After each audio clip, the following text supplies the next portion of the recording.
Hey folks, I'm Papa Boris, and in this video I'm going to show you how to play Marvel Snap. If you're not familiar, this is a new collectible card game designed by Ben Brody, the former lead designer of Hearthstone.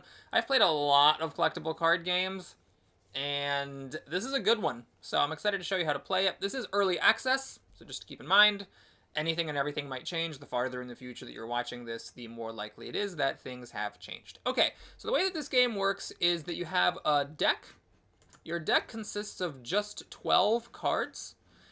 The games are very short. That's one of the main gimmicks of the game, is that it's just super, super short rounds, which I think is just a really cool idea, and it's so simple. It's like, how did no one think of this? But it just makes for a really satisfying experience, because if you get unlucky and lose, it's like, whatever, who cares? Right now, there's only just ranked mode. There's no other mode at this point in early access. I am hoping for draft modes in the future. That'll be necessary for me to stay interested in the game, but even with the ranked mode, I've had some fun. So let's talk about how it works. This is a 6-turn game. And the mana in this game works just like in Hearthstone.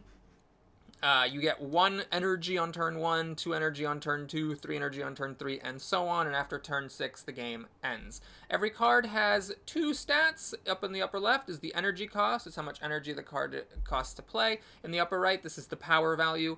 In this game, cards don't have health. They just have 1 value, which is power. This is actually very similar to Gwent, the Witcher card game, if you've ever played that. Your goal is after turn 6 to be controlling 2 of the 3 locations. To control a location, you have to have more power in it than your opponent. I just needed to play a card there to not run out of time. And if there is a tie, then neither player controls that location. If each player controls 1 location, and let's say that they tie on the 3rd, then whichever player has the more total power wins the game. If the players actually tie on the locations and tie on the total power, then the game is a tie. Now, in this case, my opponent played a thing that gave it +2 power because I played a card at the same location that he did. Or she did. Or they did. I played a similar card here, which would give this card 3 power if my opponent had played a card at that location, but my opponent did not. My opponent just played a card at this location, so this card stays at 2 power instead of having 5. On reveal in this game is the same as Battle Cry. It's basically when the card is flipped up, that thing happens. Now, in this game, what's cool and what helps the game to go quickly is the fact that you and your opponent play your cards at the same time. So I'm going to click end turn. That locks in my decision to play this, but my opponent doesn't see this until they make their card plays and they click the end turn button. And once both players have clicked end turn, then both players reveal their cards. Every once in a blue moon, it matters what order the cards are revealed, and you can tell which player's cards reveal first by seeing the highlight. So on the next turn, my opponent's cards are going to reveal before mine. Again, it usually does not make any difference, but every once in a while, that matters. Now, one thing that's been kind of happening, but that I haven't talked about, is that all 3 locations have different abilities.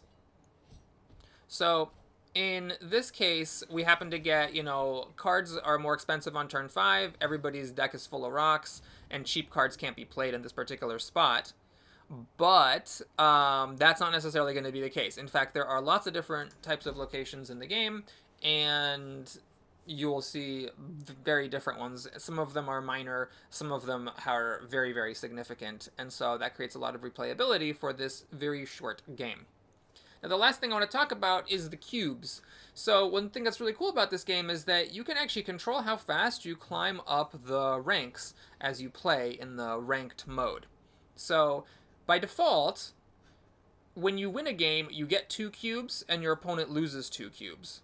However, if you snap, it doubles the cubes that are at stake. So if I click the snap button, then the winner of this game will get 4 cubes and the loser will lose 4 cubes. If both players snap, the winner actually gets 8 cubes and the loser loses 8 cubes. Each cube, as you can think of it, kind of like a point of experience on the ranked ladder. Now, if you know you're going to lose, you can press the retreat button. If you're like, I don't think I'm actually going to win this. I think like my odds here are 0.0%. Then you can retreat and only lose 1 cube, which probably would have been a smart thing for me to do here because I'm getting totally crushed. Yes, in fact, I just lost. So it's weird. We both tied here, but my opponent beat me here, so my opponent wins the game. They get 2 cubes, and I lose 2 cubes for my trouble. Collect rewards. Yes, I lost 2 cubes. You need 10 cubes to advance in each rank on the rank ladder, and the ranks go up to 100. Now, there's some metagame stuff with the currencies and card collection that I'm not really going to talk about in the videos. I'm more interested in the gameplay, but that's how you play Marvel Snap. I might do a couple more videos here and talk more about the cards and their effects and what's going on. But that's a gist of the rules. It's free on Steam and also on mobile, so I highly recommend this game. It's hard to go wrong because of how fast the gameplay is, and in general, the free-to-play aspects are fine. Thanks for watching. Hope you enjoyed it. Please like and or subscribe, and I'll see you again soon. Take care.